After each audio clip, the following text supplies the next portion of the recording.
A very good morning to all of you. Bonjour, Jambo, and bon dia.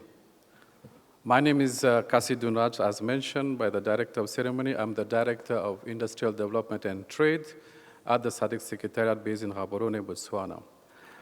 I'm very pleased today to be here in front of you to present to you an update on the SADC industrialization strategy and roadmap.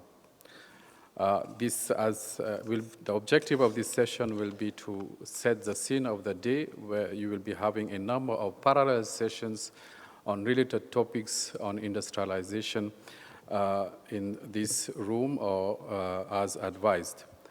And ladies and gentlemen, what a coincidence you will find that here we are on the margins of the SADC Industrialization Week, presenting on the SADC, on the strategy, a strategy which was well promoted thanks to Zimbabwe during their chairship in 2015.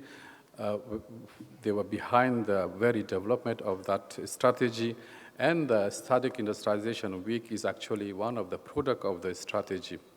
And I'm also glad to invite to share with you that it will be another coincidence that you will find that under the chairship of Zimbabwe again, as Zimbabwe is taking over chairship in August, that we are going to review the very strategy again in line with the decision of the Council last year in Luanda, Angola, in line with the developments that are happening. So there is a decision that we need to review, and we will be happy to work with, again, the chair, Zimbabwe, to review the SADC industrialization strategy. Now, coming to the strategy itself, it was approved, as mentioned, in April 2015 by the SADC heads of government and state in Harare, Zimbabwe. The rationale is to boost the productive capacity of industries through economic transformation and value addition to reduce poverty, which is one of the key objectives in the SADC Treaty and in the SADC region. What are the key pillars of the strategy? It's firstly industrialization, competitiveness, regional integration, and of course we are also talking about cross-cutting pillars. The strategy sets three potential growth paths. Firstly, agro-processing, mineral beneficiation and downstream processing, and industry and service-driven value chains. Some of the key features of the strategy includes infrastructure development as an enabler for industrialization, technology, science, and innovation, making use of SADC's comparative and competitive advantages, broadening of SADC's industrial base and interdependencies. Most important one may be development of viable regional value chains, interacting with global value chains. So the strategy is has a roadmap from 2015 to 2063, and it is in line with the AU Agenda 2063. But it is broken into three phases. The first phase is front-loading of the industrial development and market integration and infrastructure. The second phase is to do with diversification and enhancement of productivity and competitiveness. Then the last phase, which is a phase 3, 2050 to 2063, deals with innovation. It is an innovation-driven stage, and which is characterized by advanced technologies, increased business, and sophistication. You will also notice that we are already at a stage where we are dealing with innovation and technology. So in a way, we can even say that we have even already started implementing the phase which we are supposed to be implementing in 2050. So in terms of all the phases, we will find that they are driven by investment, efficiency, and innovation. Coming back again to the pillars of and goals and priorities, I'm sorry, this is not working. If somebody can help me. Yeah, it's okay now. So coming to the three pillars, industrialization, competitiveness, and regional integration. When we talk about industrialization, what do we mean here? This is where we need increasing in the share of manufacturing value-added MVA in GDP to 20% by 2020 and 30% by 2030. Then we also need increased participation in global value chains, I discussed about the issues of, the value chains development and the areas that we need to work on, including agro-processing, minerals beneficiation, and downstream processing. Then also to diversify industrial production and exports through advanced technologies, increased contribution of SMEs, as SMEs are very critical to our region. Then also closer public-private cooperation in industrial development. Then we should also not ignore issues of greater environmental sustainability. When it comes to competitiveness, here we are talking about making a business-friendly, conducive environment in the region. Then also improving in SQUAM. SQUAM is Standards Quality Assurance, Accreditation, and Metrology. If we need to really increase industrialization in our region, and if we also want to augment competitiveness, this is where we will need to tap into or invest in quality.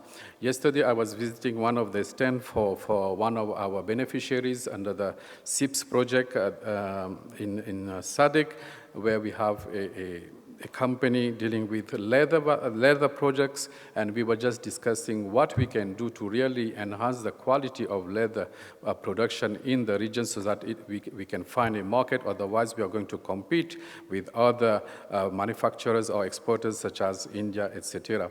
So still under competitiveness, we still need to establish and invest in innovation and technology transfer. Then we need to work on infrastructure in support for industrialization, and then also have greater access to finance for industrialization. The last pillar is regional integration. Here we are basically talking about the importance of the ratification and effective implementation of all the protocols related to industrialization. And here I want to mention the protocol on trade in goods, the protocol on trade in services, the protocol on industry, and the protocol on science and technology. And then also, while we are working on the SADC protocols, we still need to explore larger markets such as the tripartite free trade area and also the African continental free trade area, which we are already working with. And then I will go through another slides on those markets which are there. Then we also have the Strategy Action Plan 2015 to 2030. It is also aligned with the Regional Integrative Strategic Development Plan, which we call the SADC RISDIP. It was approved by the SADC Summit in 2017 in Eswatini. The purpose was to have a costed action plan for the implementation of the strategy and design and develop an appropriate institutional framework to implement the strategy. So within the industrialization pillar and indeed on value chains development, 6 priority sectors were identified for your information as follows. Firstly is agro-processing, pharmaceuticals, mineral beneficiations and related mining operations, then also services, consumer goods, and finally manufacturing of capital goods such as industrial machinery and equipment. It is within the context of the development of the first 2 value chains that the SADC Secretariat had negotiated with the European Union for a project to specifically focus in the development of the ARV value chains and also the leather for the period of 2019 to 2024. Coming to what we did in terms of the industrialization pillar, I am pleased to inform you that under the project support to industrialization and productive sectors, which we call SIPS program, the rationale was to facilitate regional value chains by way of fostering the strategy. The specific objective was to improve the performance and growth of selected regional value chains, which I referred to just right now, and related services within agro-processing and pharmaceutical sectors. So coming to the